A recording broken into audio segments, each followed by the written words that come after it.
Perhaps you can tell me where your instincts are located in your body, or where the physical correlate of your mind is located in your body. Just start with those two. How about your motivations? We'll add a third one on. Your intent to do something.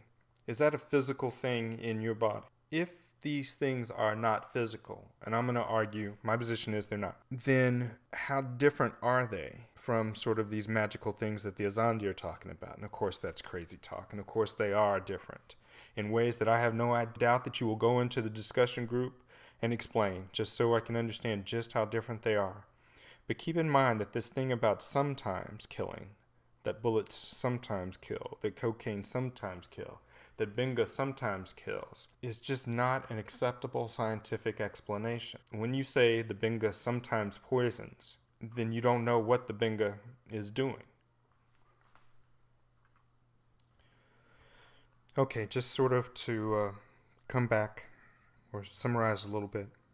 The first thing I talked about was the incorrigibility of the azande system, how their belief in oracles was internally valid.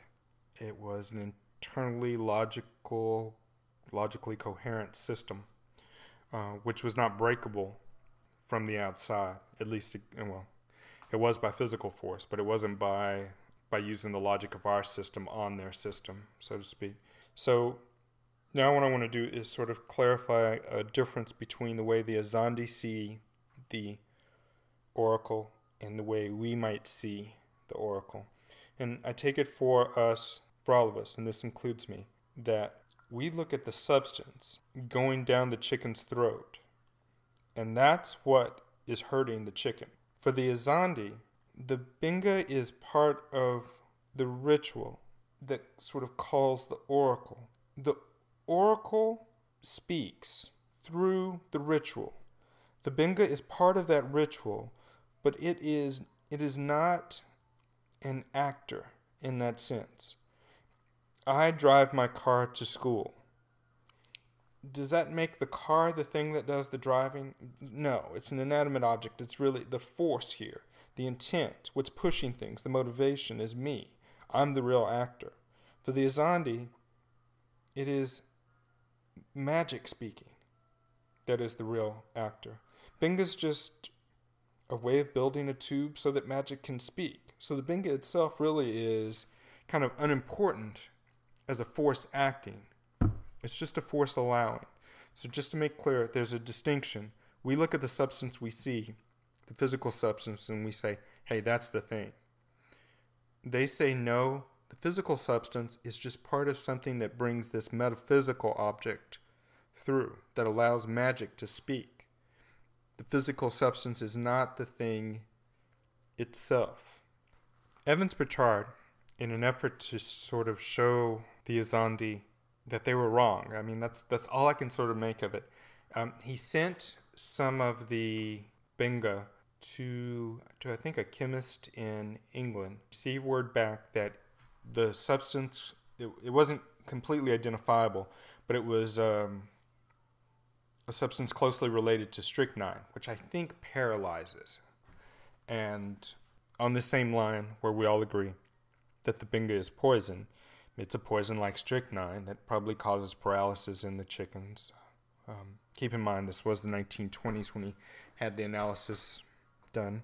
Evans Pritchard, in a discussion with, I think, one of the princes, says, and to say I'm paraphrasing here is optimistic, says, you know, you're poisoning these chickens.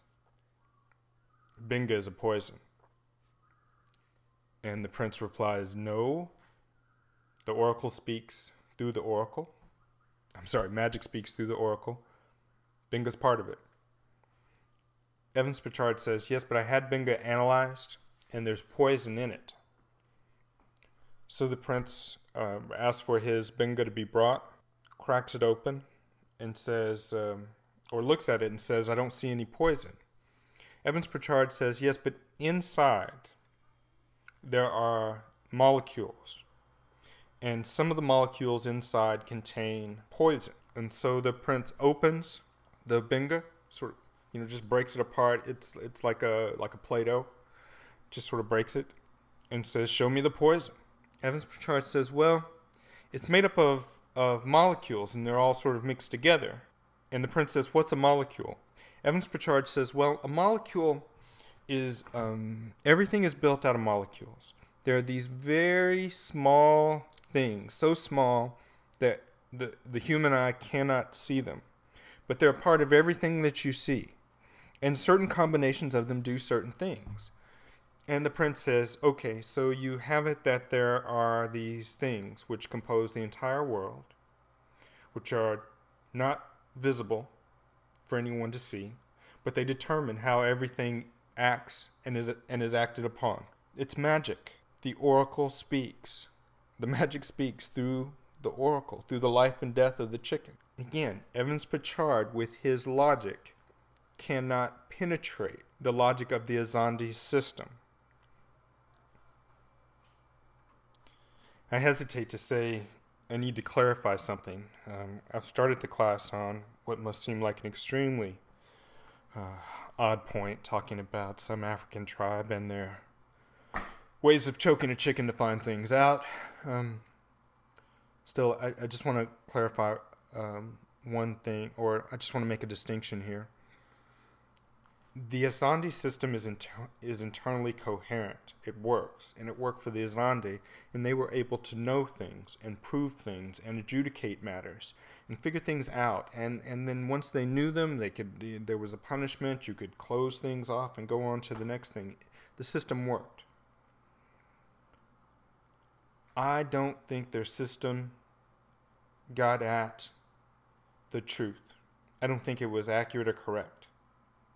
However, as a sociologist, I'm not really sure it's my job to decide whose system is right or wrong. I don't feel like I have any particular method, scientific method, to say, well, our system is correct and their system is incorrect. Now, I still think their system is incorrect, but that's just me, a person who's grown up in this culture with my own thoughts and beliefs. I hold them. I'm going with ours is better, theirs is worse. I know I'm supposed to appreciate different, the diversity of all sorts of things, but if I'm watching somebody stick something in a chicken's throat, the chicken dies, and they say, okay, now we know what happened a year ago.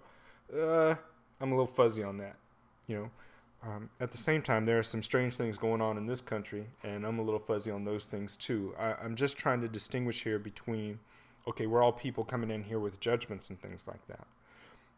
But as sociologists, your ability to make these judgments has to depend upon some empirical evidence, some empirical proof.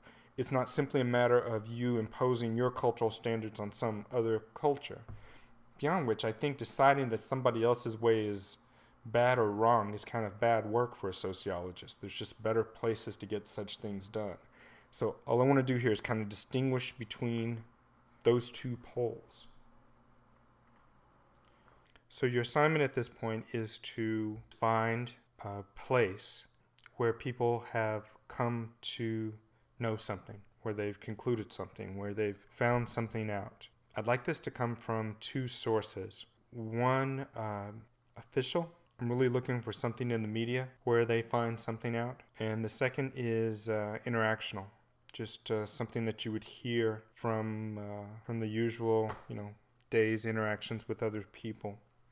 So all I want is somewhere where they're coming to know something. These things are all over the place, but they're not things you usually attend to. So the first reaction usually is to be something along the lines of, what the hell are you talking about? So let me give you an example of what I'm talking about. For some of you listening, you have perhaps even recently had someone break up with you.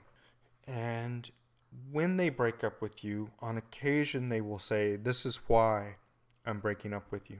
But sometimes they're lying.